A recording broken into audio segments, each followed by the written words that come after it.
Most people think they have a banana problem. The bunch goes brown too fast, you cannot use them all, half of them end up in the bin. But the banana is not the problem. The problem is that a banana is alive and still working from the moment you bring it home, and you have been storing it as though it were not. Once you understand what the banana is doing and why, the whole picture changes.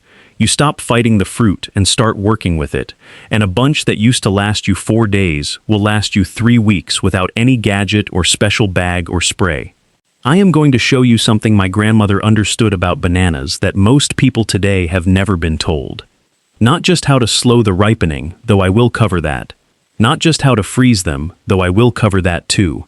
I am going to show you how to read a banana, how to know exactly what stage it is at and what the fruit needs from you at each one, and how to use every banana in a bunch at its peak, rather than watching most of them slide past it while you are still working through the ones you bought first. I am Levi Yoder. I was raised plain here in Lancaster County, Pennsylvania, and the kitchen I grew up in did not throw away food. Not because we were rigid about it, but because food was the result of real work, either our own or someone else's, and wasting it felt like wasting that work. My grandmother bought bananas every week for 60 years, and I do not believe she threw away more than a handful across all of those years. She understood what the fruit was doing, and she worked with it rather than against it. I am going to show you what she knew. Before I show you, let me say this plainly. If you want the full collection of the old homestead methods that were handed down in our family, from the garden and orchard to the pantry, cellar, and the everyday keeping of a house, I have gathered them into one simple ebook. You will find it in the description below. Now, let us get back to the topic. Here is what a banana is actually doing from the moment you bring it home, because this is the part nobody explains, and it is the foundation everything else rests on. A banana continues to ripen after it is picked, unlike most fruit that stops where it is when it leaves the vine. It does this by producing a gas called ethylene from one specific point, the crown of the bunch, the thick, fleshy stem where all the individual bananas join together at the top. That ethylene drifts over each banana and signals it to accelerate the ripening process, and the bananas also absorb ethylene from the air around them. When a bunch sits together on your counter in the same airspace, every banana is producing this gas, and every banana is breathing it in from every neighbor it has. They are ripening each other at the same time. The one that is furthest along pulls the others behind it, and the whole bunch accelerates together toward the same finish line. This is why bananas always seem to go bad all at once rather than one at a time over a week. It is not coincidence, and it is not bad luck. It is the gas doing exactly what it was designed to do. Understanding this changes what you do with a bunch the moment you bring it home. The first thing you do is separate the bunch. Pull each banana free from the crown, gently, one by one, so they are no longer joined. You have just broken up the group that was producing and sharing ethylene in a closed cluster. Each banana is now on its own ripening clock rather than being pushed by the others. This single step alone buys you several extra days. The second thing you do is wrap the crown of each individual banana with a small piece of plastic wrap. Not the whole banana, just the crown, the stub of thick stem at the very top. That crown is where the ethylene releases. Covering it does not stop the ethylene entirely, but it slows its release into the surrounding air, and it stops it from drifting directly down along the skin of the banana below. Studies measuring this effect have found that wrapping the crown alone can extend the life of a banana by 2 to 5 days beyond what you get from separation alone.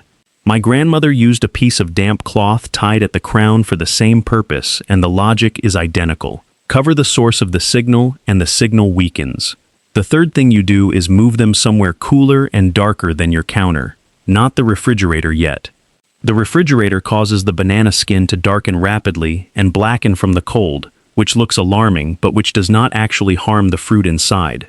However, the cold also stops the ripening at whatever stage the fruit was at when it went in, and for bananas that are still green or barely yellow, you want a little more ripening to happen before the cold stops everything.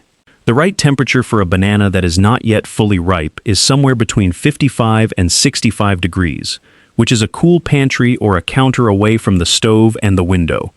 Once a banana reaches the ripe stage you want to eat it at, that is the moment to use the refrigerator to hold it exactly there. Now the refrigerator. The skin will go dark, sometimes black, within a day or two of cold storage. Open it anyway. The flesh inside, if the banana was at peak ripeness when it went in, will be firm and sweet and exactly right. My father showed me this when I was about 10 years old. I had pulled a banana from the bowl and seen that the skin was nearly black, and I was about to set it down. He said open it. I opened it. The flesh inside was perfect, yellow and firm and sweet. He said the coat tells you nothing about what is wearing it. That has applied to quite a few things beyond bananas in the years since. A refrigerated ripe banana will hold its flesh quality for about a week. This means you can buy a bunch on Monday, separate and wrap them, let the green ones ripen naturally over several days in a cool spot, and move each banana into the refrigerator as it reaches the stage you want, staggering their use across the full week, rather than racing to eat them all before they go brown together. When the flesh has gone fully soft and the sugar has concentrated to the point where the banana is too sweet or too soft to eat fresh, that is not the end of the banana. That is the beginning of its second purpose. A fully ripe banana with soft, dark flesh is the peak ingredient for baking, not the firm yellow one that looks better on the counter. A banana that is still partly starch when you eat it fresh will make a flat and slightly dull baked good. A banana that has completed its sugar conversion, all starch becomes simple sugar, makes a bread or a muffin that is noticeably sweeter and deeper in flavor. The banana that looks past its best for eating is at its best for baking, and most people throw it away at the exact moment they should be reaching for the flour. My grandmother kept a bowl in the coolest corner of the pantry for bananas at this stage, collecting them until she had enough, and the bread she made from those bananas was better than anything made from a firm yellow one. She was not making the best of a bad situation. She was waiting for the ingredient to finish becoming what it needed to be. For bananas that have passed the baking stage, peel them, break them into pieces, and freeze them. Frozen banana keeps for several months. Thawed, it mashes into a perfect sweetener and thickener for porridge, smoothies, and sauces.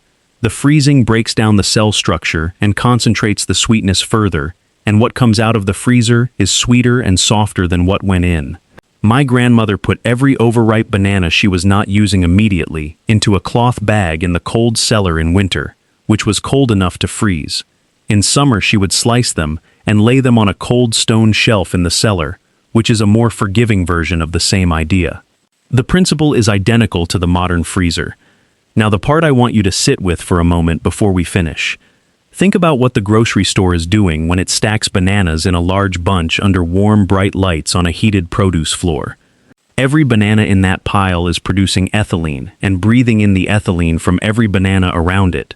The warm air temperature accelerates the whole process. By the time the bunch reaches your home, it has already been ripening in those conditions for however long it sat on that display floor, which is often several days. The store is not doing this to harm you. The store is doing this because a bunch of bananas at the same uniform stage of yellow ripeness looks appealing, and appealing bananas sell. The display is arranged around the sale, not around how long the banana will last once it leaves with you. And the conditions that make a banana look best under store lighting, the warmth, the crowding, the shared ethylene, are the exact conditions that make it expire fastest once it reaches your kitchen. There is no money in the store teaching you to separate the bunch and wrap the crown and buy bananas half as often.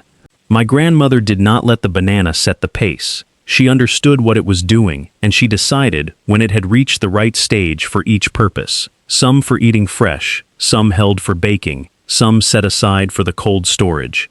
Nothing went in the bin because nothing was left behind. Every stage of the banana's life had a use, and she knew what that use was. Separate the bunch the moment you bring it home. Wrap each crown with a small piece of plastic wrap. Move them somewhere cool and away from direct light. Refrigerate each one the moment it reaches the stage you want to hold it at. Set aside the soft ones for baking. Freeze what passes the baking stage. That is the complete method, and it costs nothing beyond 30 seconds of attention when you unpack the shopping. Tell me in the comments how long your bananas usually last before you start losing them, and which of these stages was one you had not thought about before.